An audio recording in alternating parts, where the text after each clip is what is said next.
అధ్యాయము 4వ వచనాన్ని చూసుకుందామండి.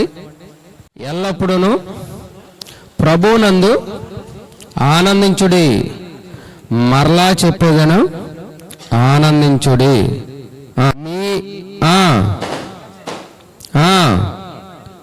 తెలియబడనీయుడి, దేనిని గూర్చి చింతపడకుడి, కానీ ప్రతి విషయంలోనూ ప్రార్థనా విజ్ఞాపనల చేత కృతజ్ఞతాపూర్వకముగా మీ విన్నపములను దేవునికి తెలియజేయడి. చాలండి. ఎల్లప్పుడూ ప్రభువునందు ఆనందించుడి, మరలా చెప్పేదను ఆనందించుడి. అంటే ఎంత దుఃఖకరంలో ఉన్నా, ఎలాంటి సమస్యల్లో ఉన్నా మనం ఏం చేయాలనంటే ప్రభువునందు ఆనందించుడి అని చెప్పి ఊరుకోలేదు, మరలా చెప్పేదను ఆనందించుడి. అంటే దేవుని వాక్యం మనతో ఏమని మాట్లాడుతుందంటే,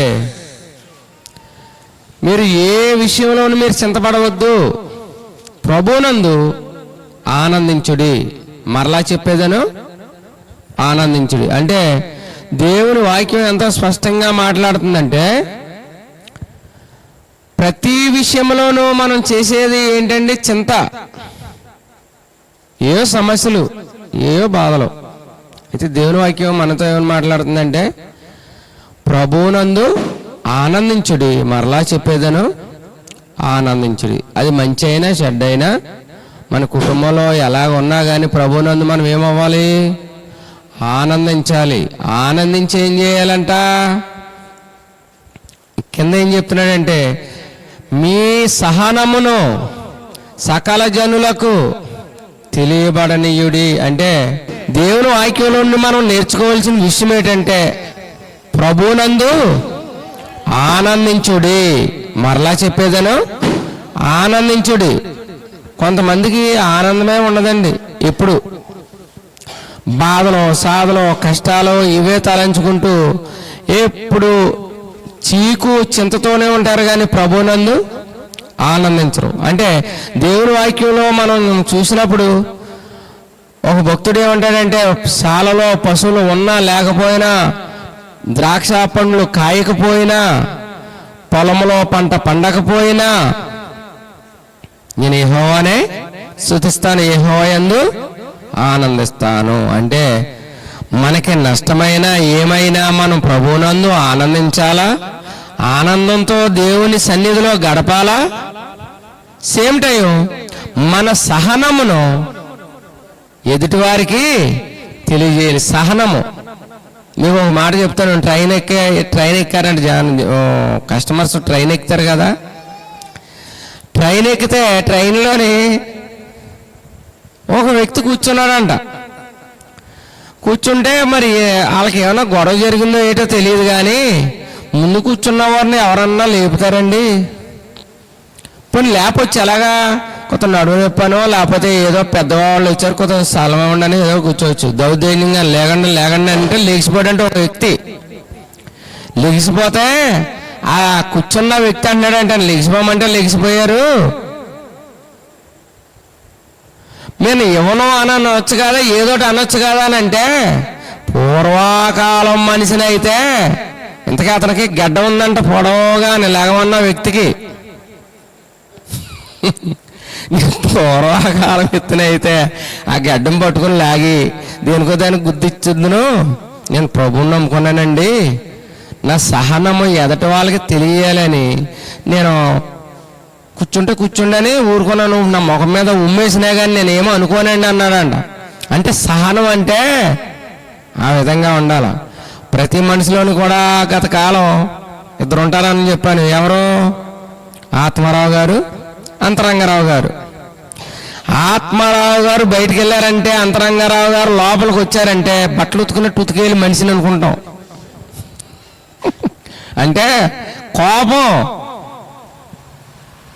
బట్టలు ఉతికినట్టు ఉతికేయాలి. ఎందుకంటే మానవ నైజం. ప్రభువారు కూడా 2-3 సందర్భాల్లో అరిశారు, కేకలు వేశారు. ఎందుకంటే మానవ అవతారిగా పుట్టాడు కాబట్టి. 2-3 సందర్భాల్లో ప్రభువారు కూడా అరిశారు. ఎందుకంటే నా మందిరము సమస్త జనులకు ప్రార్థన మందిరం, దీనిని మీరు దొంగల గృహ చేశారన్న చోట ఒకటే, మార్తా మార్తా అన్న చోట ఒకటే, ఇంకో చోట కూడా ఆయన కేకలేసినట్టు ఉంటుంది. అంటే చిన్నపిల్లలను నా యొద్దకు రాని ఉండే పరలోక రాజ్యము వారిది. అలాగా మనకి కూడా కోపం వస్తుంది, కానీ ఏమంటున్నాడు, మీ సహనమును సకల జనులకు తెలవాలి. ఇక్కడ మందిరానికి వచ్చి మందిరం దగ్గర నిశ్శబ్దంగా కూర్చొని బయట ఇంకొకలాగా మనం ఉండకూడదు. మనం మందిరానికి వచ్చి పావురాల్లా ఉండి బయటకు వెళ్ళిపోయి కాకుల్లాగా ఉండకూడదు. అంటే ఎక్కడైనా కానీ మనం మన యొక్క సహనమును ఎవరికి తెలియజేయమన్నాడండి? ఒక జాతి వారికో, ఒక సంఘస్థులకో తిమోతికి చెప్పాడు. ఏమని చెప్పాడు? విశ్వాసులకు మాదిరిగా ఉండమన్నాడు పౌలు గారు. కానీ ఇక్కడ ఏం చెప్తున్నాడనంటే, ఏం చెప్తున్నాడండి? మీ సహనమును సకల జనులకు తెలియబడనీయుడి. మన సహనము, మన ఓర్పు, మనం అన్ని నేర్చేసుకున్నామంటాం, అన్నీ తెలుసు అనుకుంటారు చాలామంది. కానీ సహనం, దేవుని వాక్యం ఎంత గొప్పదండి. కొండలను పెగలింపగల విశ్వాసం ఉన్నాను, ప్రేమ లేకపోతే అదంతా ఏమవుతుంది? వ్యర్థము. అంటే బైబిల్ నిజంగా చదివి మనము దేవుని గురించి తెలుసుకున్నట్లయితే మనం ఏం కలిగి ఉండాలండి? ఒకటి, ప్రేమ కలిగి ఉండాలి, క్షమించే మనసు కలిగి ఉండాలి. ఇప్పుడు సహనము, మాట అంటేనే తట్టుకోలేరు, మాట అంటేనే ఏదో చాలా గొడవ కలిగిపోద్ది, అప్పటికప్పుడే చూపించేస్తారు. మరి సహనం ఏది? కానీ ఇక్కడ దేవుని వాక్యం ఏం చెప్తుందంటే, ప్రభువునందు ఆనందించుడి, మరలా చెప్పేదను. అంటే మరలా చెప్పాడంటే ఆనందించలేదు అనమాట. ఒక్క మాట 2 సార్లు సంబోధించారంటే ఆనందించట్లేదు. ఆయన ఎలా గణపరచాలో, ఎలాగ ఆరాధించాలో, ఎలాగా స్తుతించాలో ఎన్నో విషయాలు ఉంటున్నాయి. కనుక ఈ సమయంలో ఏంటంటే ప్రభువునందు మనం ఆనందించాలి. మనకి సమస్యలు వచ్చినప్పటికీ, చీకు చింతలు వచ్చినప్పటికీ, వ్యాధి బాధలు వచ్చినప్పటికీ మనం ఏం చేయాలండి? ప్రభువునందు ఆనందించుడి. మరలా చెప్పేదను, ఆనందించుడి, మీ సహనమును సర్వజనులకు, మన సహనమును సర్వజనులకు తెలియజేయాలి. తర్వాత ప్రభు సమీపముగా ఉన్నాడు, దేనిని గూర్చియో చింతపడకుడి. ఎంత చక్కటి మాట అండి. ప్రభు సమీపంగా ఉన్నాడు. ఆయన రాకడికి సాదృశ్యాలు అన్నీ కనబడతాయి. నిన్నటి దినాన్న భూకంపం వచ్చింది, ఎన్ని వేల మంది చనిపోయారు, యుద్ధాలు జరుగుతున్నాయి, ఒకళ్ళంటే ఒకళ్ళు పడతలేదు. అంటే ఆయన రాకడ ఎంత సమీపంగా ఉంది? చాలా సమీపంగా ఉంది. కాబట్టి ఆయన రాకడ కొంచెం లేట్ అయినా కానీ మనిషి యొక్క పోకడ చాలా సమీపంగా ఉంటుంది. గడ్డి పువ్వులాగా వాడిపోతారంట, పువ్వులాగా రాలిపోతారంట, బుడగ వలె పేలిపోతారంట. ఏదేమైనప్పటికీ దేవుని భద్రత, దేవుని కాపుదల, దేవుని యొక్క ఆశ్రయం కింద లేకపోతే దుష్టుడు ఏ విధంగా దౌర్జన్యం చేస్తున్నాడండి. ఇప్పుడు సోషల్ మీడియా నిండా చూస్తున్నాం. ఆ భార్య, ఆ బిడ్డలు, కుటుంబ సభ్యులు ఎంత దుఃఖించుంటారు. దానికి ముందు ఈ ప్రవీణ్ గారు అన్న ఆయన ఎంత బాధపడి ఉంటాడండి. ఎంత దారుణమైన పని అంటే, ఆయన తిన్నగా దేవుని సన్నిధికి వెళ్తాడు, దాంట్లో సందేహం ఏమీ లేదు. అంటే దేవుని వాక్యంలో దేనిని గూర్చి చింతపడవద్దు, గాని ప్రతి విషయములోనూ మీ ప్రార్థన విజ్ఞాపనల చేత కృతజ్ఞతాపూర్వకముగా మీ విన్నపములను దేవునికి తెలియజేయుడి. ఎంత చక్కటి మాట చెప్పాడండి. కృతజ్ఞత విన్నపములను ఎవరికే తెలియజేయాలి? దేవునికి తెలియాలి. దేవుని మందిరంలోనికి వచ్చి, ఇదిగో మా కుటుంబంలో ఈ సమస్య ఉంది, మమ్మల్ని ఇంతవరకు కాపాడినందుకు మీకు కృతజ్ఞతాస్తుతులు చెల్లించుచున్నాము, నా పట్ల ఇంత గొప్ప కార్యం చేసినందుకు నీకు కృతజ్ఞతాస్తుతులు చెల్లించుచున్నాము. ఎంత చక్కటి మాట రాసుకొచ్చాడండి.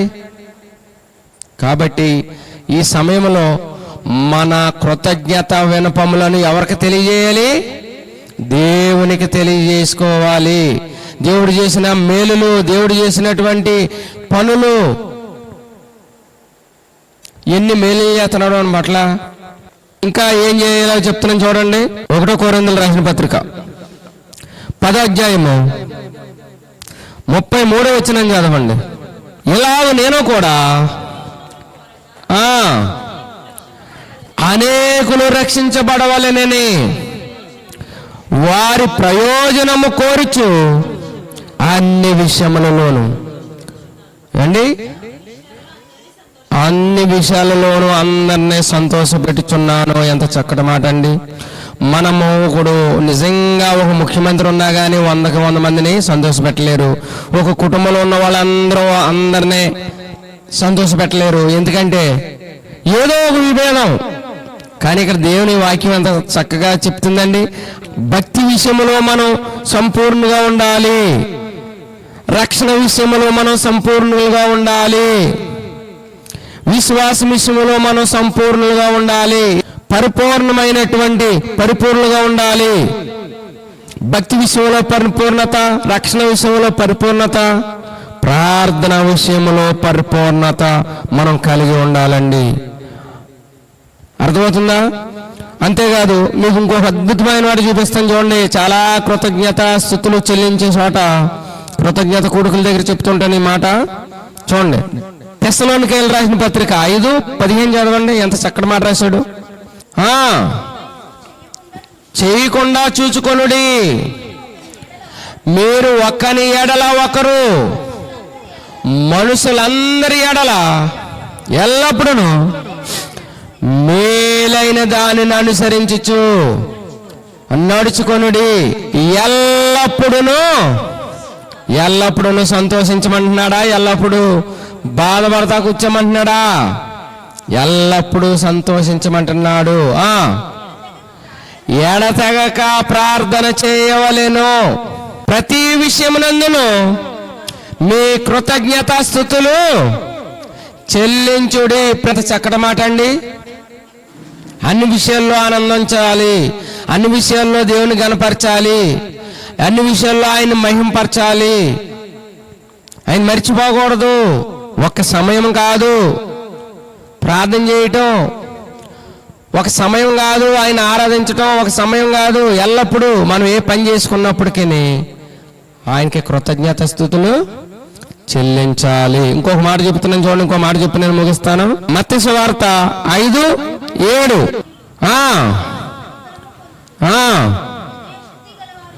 హృదయ శుద్ధి గలవారు ధన్యులు, వారు దేవుని చూచెదరు. అంటే మనము దేవుని పట్ల హృదయ శుద్ధి కలిగినప్పుడు మనం దేవుని ఆరాధిస్తాము, దేవుని కనపరుస్తాము, దేవుని ఎల్లప్పుడూ సంతోషపెడతాము. అన్ని విషయములలోనూ ఎల్లప్పుడూ దేవునికి కృతజ్ఞత స్తుతులు చెల్లించాలి.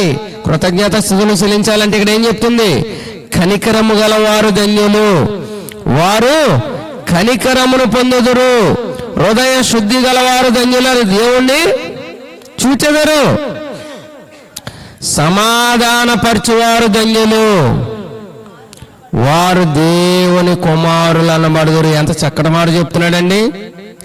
కాబట్టి ఈ సమయంలో మనము దేవుని పట్ల ఆనందించాలి. మనం చీకు చింతతోనూ బాధలతోనూ ఉండకూడదు. ఇంకో మాట చూపిస్తున్నాను చూడండి. ఫిలిప్పీయులకు రాసిన పత్రిక 2:5 గత దినాల్లోనూ కూడా మనం విన్న ఈ మాట. క్రీస్తు యేసుకు కలిగిన ఈ మనసు మీరును కలిగి ఉండండి. ఎన్ని విషయాలు చెప్తున్నాడండి. క్రీస్తు యేసుకు కలిగిన ఈ మనసు, ఎవరైతే ఈ మనసు కలిగి ఉంటారో వారు దేవుణ్ణి ఎల్లప్పుడూ ఆనందిస్తారు, సంతోషిస్తారు, ఎల్లప్పుడూ కృతజ్ఞత కలిగి ఉంటారు, భక్తి విషయంలోనూ, రక్షణ విషయంలోనూ, విశ్వాస విషయంలోనూ, దీన మనసులోనూ ఎల్లప్పుడూ దేవునికి కృతజ్ఞతాస్తుతులు చెల్లిస్తారంట. కాబట్టి మనము దేవుణ్ణి ఆరాధించేవారిగా, దేవుని కనపరిచేవారిగా ఉండాలి. ఎల్లప్పుడూ దేవుణ్ణి స్తుతించేవారిగా ఉండాలి. ఇంకొక మాట చూపిస్తున్నాను చూడండి. హెబ్రీయులకు రాసిన పత్రిక 12:14. గత దినాల్లో ఈ మాట కూడా చూసాం. అందరితోనూ సమాధానముగా ఉండాలి, పరిశుద్ధత కలిగి ఉండుటకు ప్రయత్నించుడి. మనం ప్రయత్నం చేయాలి. అందరితో ఎలా ఉండమంటున్నాడండి? సమాధానముగా ఉండాలి. విరోధ భావం ఉండకూడదు, విరోధం లేకుండా ఉండాలి. అందరిని ప్రేమించాలి, అందరిని క్షమించాలి. అందరితోటి మనం ఎలా ఉండాలండి? సమాధానముగా ఉండాలి. మీరు ఎల్లప్పుడూ ఆనందించుడి. మరలా చెప్పేదను, ఆనందించుడి. ఎప్పుడైతే మనము మన శత్రువులను క్షమించమని అడిగామో, ఎప్పుడైతే మనం ప్రార్థన చేసేటప్పుడు ఎవరైనా మీ సహోదరుడికి నీ మీద కోపము వచ్చిందని నువ్వు తెలుసుకున్న ఎడల, మత్తయి సువార్తలో ఉంటుంది 5:28-29, నీ మొదట నీ అర్పణ అక్కడ ఇడిచిపెట్టు, మొదట వెళ్ళి నీ సహోదరుతో సమాధానం పడు. అంటే ఇక్కడ దేవుని వాక్యం ఏం చెప్తుంది? హెబ్రీయులకు రాసిన పత్రికలో నువ్వు అందరితోనూ సమాధానముగా ఉండుము. కాబట్టి ఈ సమయంలో దేవుని వాక్యం మనతో ఏమని మాట్లాడుతుందంటే, మనం అందరితోనూ సమాధానముగా ఉండాలి. శత్రువులు అనేవారు మనకు ఉండకూడదు. మనం అందుకనే మత్తయి సువార్తలో 5:9 ఏమంటున్నాడంటే, సమాధానపరచువారు ధన్యులు, వారు దేవుని కుమారులు అనబడుదురు. ఎంత చక్కటి మాట అండి. మనం దేవుని కుమారులుగా, కుమార్తెలుగా ఉండాలంటే మనం ఏం చేయాలి? సమాధానపరచబడాలి, అందరితో సమాధానంగా ఉండాలి. కాబట్టి ఫిలిప్పీయులకు రాసిన పత్రిక 4:4 ఏం చెప్తుందండి? ఆనందించుడి, ఎల్లప్పుడూ ప్రభువునందు ఆనందించుడి. మరలా చెప్పేదేనా? ఆనందించుడి. ప్రార్థన చేసుకుందాం, కళ్ళు మూసుకోనండి.